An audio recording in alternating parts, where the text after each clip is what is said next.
Hello everyone and happy Boxing Day. Thanks for tuning in to Gazzo Vids on your Boxing Day 2018. Hope you had a good Christmas. Hope you enjoyed it. The historic video yesterday seemed to go down very well. Had some good reviews about the historic video for 1968-1969. So that video has been placed within the historic section at Gazzo Vids, and it's got a page of its own now at the website, so you can come back and watch it on demand. If you couldn't watch it over Christmas, on Christmas Day, then you'll be able to come back and watch it on demand whenever you would like to do that. So again, thanks so much for tuning in on your Boxing Day. We're going to have a look at the weather for the next week to 10 days. I'll bring you up to date what's happening in the stratosphere. Have a look at the CFSB2 for the next month as well. So we'll bring you up to date with everything that is going on. I haven't done a week to 10 day update since Sunday, so bring you up to date right now with what's happening. Before I just start off with this time last year, though, it's a very quiet Christmas that we're going through at the moment, but this time last year, very interesting weather, because it was on the verge of a Boxing Day night snow event. So it's this little area of low pressure just here. This is from the archive at West Central. And this is from midday, Boxing Day 2017. This little area of low pressure just here, down to the southwest of Ireland, was pulling down a cold northerly wind in front of that low pressure, on the northern side of that low pressure, and trying to bring up milder air from the south and southwest. Now, what actually happened with this low pressure is it moved in across the country late on Boxing Day night, brought heavy rain, also brought gale force winds, and as the colder air started to move in on the northern side of that area of low pressure, we did actually get some quite heavy snow. There we are at midnight for 26th, 27th with the low pressure across southern England. It's on the northern side of that low pressure that we had snow. So Wales, the Midlands, parts of northern England, there was a snow event in some places with a gale force winds as well. Pretty wild old night. There we are at 6 o'clock in the morning on the 27th, with that low pressure moving into the southern North Sea. The gale force winds came along as the low pressure pulled away.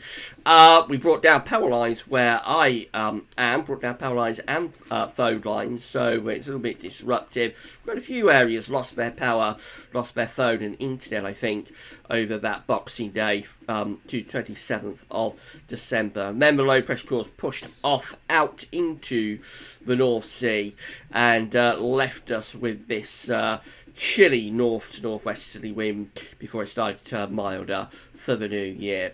Anyway, I thought we'd just start with that little recap, because very quiet weather at the moment, very different for 2018 compared to 2017. But I thought I'd just give you a little reminder of how lively the weather was this time last year. Right, so this is what's happening at 10 HPA over the North Pole. The sudden stratospheric warming has started. It's one we've been talking about.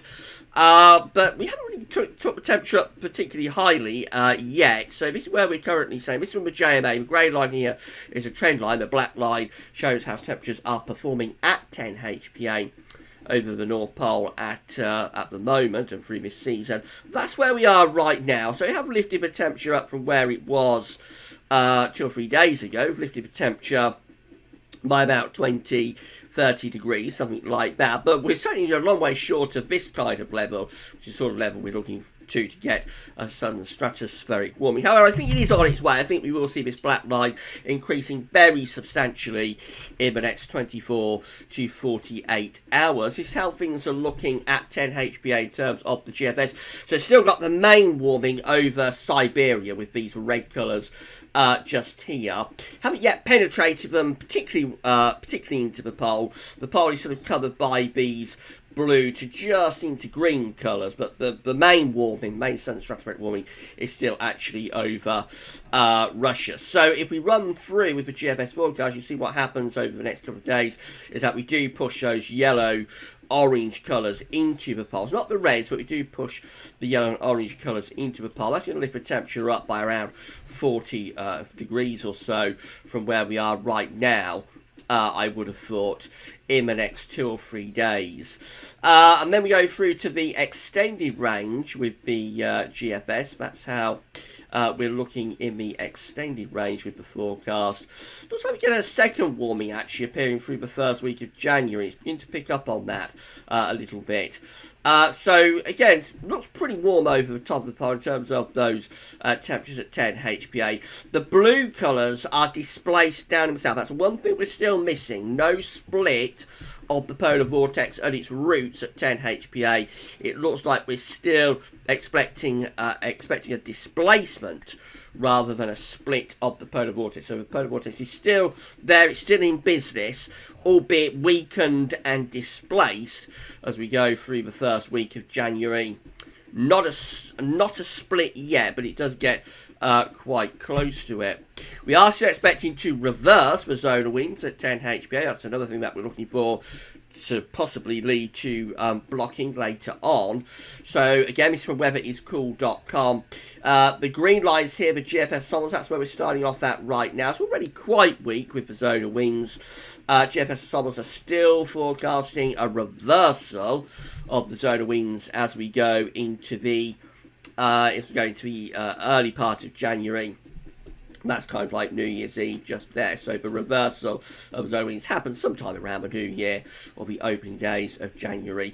Virtually all CFS and GFS lines here. The CFS indicated by the 3 pink and the 1 blue, and the GFS ensembles indicated by the green lines. Virtually all of them are going for a reversal of the zona winds. So the zona winds will reverse, but still we're struggling to get a split of the polar vortex. This is how things are looking at the University of Berlin. Now, this was yesterday, Christmas Day, so you see the reason why the chart with JMA, the black line, hasn't lifted up it didn't lift up as much as perhaps we might have thought yesterday, because we can see where the North Pole is here with the black cross there. And the North Pole yesterday was still more or less in those blue colours, actually, just slight warming taking place. Well, quite a significant warming really, but not a sudden stratospheric warming was taking place yesterday, with the main sort of red colours still over on the Russian and Siberian side of the North Pole. Now, this is how things are forecast to develop through the course of today, Boxing Day. You see, we start to push those brighter colours more into poles. So expect that black line, when we look at it tomorrow, expect that black line to be lifting up quite a bit for today. But it looks like it's really the 27th when those red colours properly start to infiltrate into the North Pole. Clearly from the 26th to the 27th there is major warming of the stratosphere going on at 10 HPA over North Pole. Now that continues into the 28th of December as well. That's how things look on the 29th of December. Obviously by then the red colours are well and truly into the North Pole, displacing these blue colours out into North America, the North Atlantic, and into Europe as well. Still not really seeing much sign of a split, though, in the polar vortex at that point. That takes us to the eve of New Year's Eve. Again, we see those red colours or orange colours in over top of the pole. Major warming event going on there. That's New Year's Day at 10 HPA, and maybe just a little bit better for a split of the polar vortex then. So again, the main warming at 10 HPA, but we see it does also we have split the polar vortex a little bit there, I would have thought, by the time we get through towards the new year.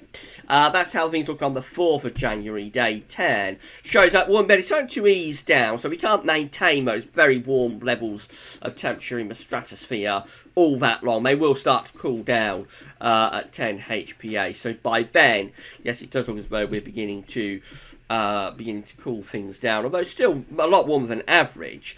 And again, just possibly hints of a split of a polar vortex by then. So we've got those deeper blue colours there, kind of like over Europe and over the Canadian side of the North Atlantic. So that does look a little bit more conducive to a split of a polar vortex, I think, with the ECMWF compared to the GFS. Going a bit lower down to 30 HPA, which is a level of stratosphere that's closer to the troposphere. Troposphere is where weather is taking place, of course. This is how things look on New Year's Day. And it does look like this warming is going to propagate down into the troposphere. There's the North Pole indicated just there at 30 HPA. And it does look as though we are warming things up quite considerably then. And then we go through to day 10. And again, pretty warm, kind of warmer than average anyway, at 30 HPA. So it does look as though this will propagate down to the lower levels of the stratosphere, closer to the troposphere as well. But one thing we're still missing, though, is that split of the polar vortex. This is how the zone of winds are looking. 1 HPA, obviously we're going to go into reversal there before a recovery starts to take place in the zone of winds at 1 HPA. That's right at the very top of the stratosphere. That starts to take place by sort of day 10. Far as 30 and 10 HPA are concerned with the zone of winds. So it looks like we're still going to get a reverse of the zone of winds at 10 HPA. The ECMWF, along with the GFS, is forecasting that at 30 HPA, no sign of a reversal of the zone of winds there yet. That may happen in the next few days. We'll have to keep an eye on it. But certainly does look as though the zone of winds are going to go into reverse at 10 HPA. So everything's on course still, although the warming hasn't got into the North Pole quite as quick as I expect. I thought it'd be Christmas Day started getting into the North Pole. It did to some degree, but I think it's going to be more today, tomorrow, and then Friday that this warming really gets into the North Pole. But it is still on course. It looks like we're still going to reverse the zone of winds at 10 HPA, but one thing we're still missing is a consistent sign of a split of the polar vortex. That may come later. This warming is going to have a big impact on the polar vortex. It will weaken it a lot. It's going to displace it a lot, going to push it around. And if we get a subsequent warming coming along later, but it's still very early days. Well, I mean, we're still in December. We don't normally get these sun and stratospheric warmings until late January and February, those winters. So it's very early still. And if we get another subsequent warming a little bit later into January, it could well be that that will be one that kills off the polar vortex, at least for a while. Changing temperature, it's looking like it's been a very mild December, so up to Christmas Day, the CET is standing at 6.8 degrees, an anomaly of 2 degrees above average. That may tick up a little bit more over the next day or two. It really is very, very mild out there. It's going to stay mild, really, up to New Year. These are the GFS temperature and precipitation ensembles, looking at London today. So the red line here is the 30-year upper air temperature average for London. The next week up to New Year, which is just there, is looking solidly milder than average. So that's why I think the CET might tick up a little bit more. It's going to be a very, very mild December indeed now. There is a cooling trend through the first week of January into the second week of January. We're seeing signs of a cooling trend as this white line, which is the ensemble mean, that's lowering back towards the 30-year temperature average. This is primarily, though, being caused by unsettled weather. So you notice loads of dry weather up to the opening days of January. And then we get all these precipitation spikes coming along through the first week and into the second week of January. So turning much more unsettled in early January. Now it looks like. And as it does so, we'll start to bring the air in from the North Atlantic. So most of that decline in the temperature is being caused by cold zonality, what we call cold zonality, rather than anything truly Arctic or Siberian based. If we went for each ensemble member, I suppose we will probably see one or two that are going for proper Arctic cold weather. This one, for example, just here, that gold member, that going down to minus 10, 850 HPA, is probably producing some sort of Arctic northerly or maybe an easterly. So there will be a few of those in the GFS ensembles. But I think the main cause of this drop in the temperature through the first week of January is probably more cold zonality, a return of wet and windy weather off the Atlantic, and at times pulling in some pretty chilly air out of Greenland. It's cold zonality that caused the snow event that I just talked about at the start of the video for Boxing Day. So you can get snow from northwesterly winds and southerly tracking areas of low pressure. Not saying that's going to happen through early January, but it is something that we'll have to keep an eye on. Temperature anomalies for the next week go from the 26th of December to the 3rd of January. Mild of an average from the UK, mild of an average through most of Europe too. Precipitation anomalies, very significantly dry of an average up to New Year. This is 26th of December to 3rd of January. Look how dry it is, not just for the UK, but for most of Western Europe as well. Very dry scene indeed.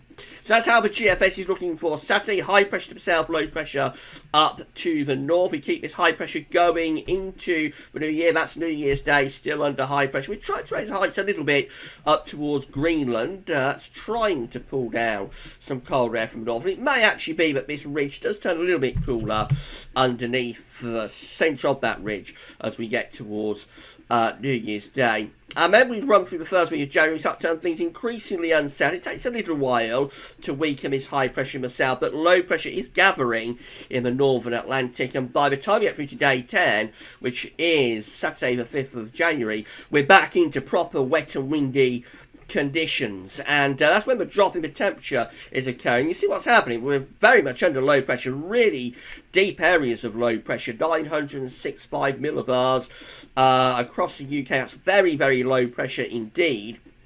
The jet stream's going to our south a little bit as well. There's no real blocking causing this. It's just that the jet stream is sinking southwards with these really deep areas of low pressure. We're pulling in colder air on the northern side of those low pressures from the North Atlantic. We are in a northerly there on Monday the 7th of January. That would be pretty cold. But again, there's no blocking to support it. And so very quickly the next low pressure just races in from off the Atlantic. And that one again taking a bit of a southerly track. So that's what we're probably going to be looking out for through the first week or two of January. Very unsettled and turning colder with those areas of low pressure going on an increasingly southerly track, particularly the northern areas, particularly the Scottish mountains. That could be quite decent for some snow. This is how the parallel GFS is looking. So again, lots of high pressure up to New Year. High pressure is well and truly in control. It takes a little bit longer to break that high pressure down as well. But by the time you get through to day 10, which is Saturday the 5th of January, it does look as though we're returning back into a more unsettled westerly flow. It's not quite as unsettled as the GFS is by day 10. So the ECM often takes a little bit longer to break down ridges, but GFS often a little bit progressive in breaking down ridges. So we may meet somewhere in the middle. I would suspect the opening week of January will see an increasingly unsettled trend. That's the parallel GFS, I should say. So this is the ECM WM. It's going to be similar to the parallel, actually. We're going to keep this high pressure quite close to us, right way up to day 10. Again, we are trying to reach some high pressure up towards Greenland and Iceland, but nothing really comes to it. You don't really pull down any particularly cold weather. And that's how we look at day 10. Again, as I say, we are closer to that ridge of high pressure, so that's in line with the GFS parallel, and it often does take a little bit longer, as I say, for high pressure to break down with the ECM compared to the GFS. Notice very cold air is plunging into northern and eastern parts of Europe. A real cold plunge is starting to move out of the Arctic, Siberia, into the extreme northeast and east of Europe. We'll have to keep an eye on that, because if we just go back a few more days, so there we are on the 3rd of January, we have got a bit of blocking there close to Iceland. Although nothing comes in on this particular GFS E70F run, we would have to keep quite a close eye on it. This is how things are looking at day 10 in terms of the ECM ensembles, all of the options on the table. So the postage stamps are showing that we've got 16 ensemble members that at day 10, which is going to be the 5th of January, has high pressure over the top of the country. So lots of high pressure is the main idea from the ECM ensembles today. There's another 13 that have low pressure out to the northwest, so they're much more unsettled and they're bringing in a westerly flow. They've got another 12 that have high pressure close to the country, more or less over the top of the UK with those ones. So between those 12 and those 16, I think the ECM ensembles are favouring more anticyclonic steam. Remember, we've got another 10 that has a high pressure centred to the north of us. They're a bit colder, those 10, and they'll be bringing winds in from the east. But this option, the 13 here, which are unsettled, is a minority option, and most of the ECM ensembles are still quite anticyclonic, interestingly, at day 10. That's in contrast to what the GFS is showing, which wants to be very unsettled by day 10. But, excuse me, if we go out to 2 weeks away, which is the 10th of January, we find by then the ECM ensembles have changed to be much more unsettled. So we've got 22 ensemble members on the 10th of January with low pressure right over the top of the country, and a further 16 that have it just to the northwest of the country. Between those 16 and those 22, obviously the broad thrust of the ECM ensembles is to turn things very unsettled by the 10th of January. There is a minority option. 13 ensemble members have high pressure just centred to the north of the country. That's a little bit of northern blocking, and maybe bring colder winds in from a northeasterly direction. But that's a minority option. There's only 13 that are doing that, whereas the other 16 and other 22 put them together, and the ECM ensembles do favour going into much more unsettled conditions in around a couple of weeks. Just takes a little bit longer with the ECM to get there compared to the GFS, which wants to have it very unsettled as early as day 10.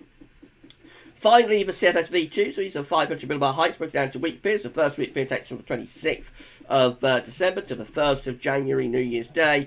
So the coming week's going to have high pressure dominating. High pressure will be well and truly in control for the week ahead. Week 2 also has high pressure in control, so high pressure again is close to the UK from the 2nd to the 8th of January. Notice much colder for northeastern and eastern parts of Europe though. That's a real Arctic northerly plunge that's moving down into the east of Europe. That could take winter really, can see winter really biting in the Baltic, across western parts of Russia, going down to the Black Sea, over to the Balkans, could be very cold there, and then further south into Greece and Turkey, maybe one of those situations where we see some snow starting to pile up in Greece, which I know the people in the UK does drive them a little bit crazy when they see snow piling up in Greece, but it happens more often than people realise actually, that southeast corner of the bed does sometimes get some very cold air moving out of the Arctic and Russia. We might see that a little bit through the first week of January. Then we go through to week 3, which is the 9th to the 15th of January, much more unsettled then. So that's in line with what the ECM ensembles are showing. It takes a little bit longer than the GFS to get there, but eventually we bring in much more unsettled winds with low pressure returning from off the Atlantic. And then that's week 4, which is the 16th to the 22nd of January. Trough of low pressure then centred over and to the east of us, which would start to pull down some colder air from the northwest. There's no true blocking signal appearing yet, no sign of a response to the stratospheric warming with the CFS at the moment, this particular CFS run anyway. So there's no blocking to force very cold air into that trough of low pressure. But we would be pulling cooler air, certainly, and probably colder air out of Greenland at the very least into that low pressure. So increasingly unsettled and colder from like cold zonality. Looks like it's the way we go through the early part of January. How quickly that happens, how quickly we break down this mild ridge that's given us such quiet weather over Christmas, will continue to do so up to New Year, remains to be seen. But the trend very much there, where it happens quickly as the GFS wants it to, whether it's a little bit more delayed as the ECM and the CFS have it, does look as though eventually we are going to turn things much more unsettled and potentially quite a bit colder as those low pressures start to take more of a southerly track. But again, this is not a blocking signal. This is not true Arctic or Siberian cold that we're talking about yet. We're still waiting to see if we get a response to that southern stratospheric warning from blocking. Right, thanks so much for tuning in on your Boxing Day. Enjoy what's left of your Boxing Day afternoon and evening. We'll be back tomorrow with another video update, but that's all for now. And thanks for watching. Enjoy the rest of your Boxing Day.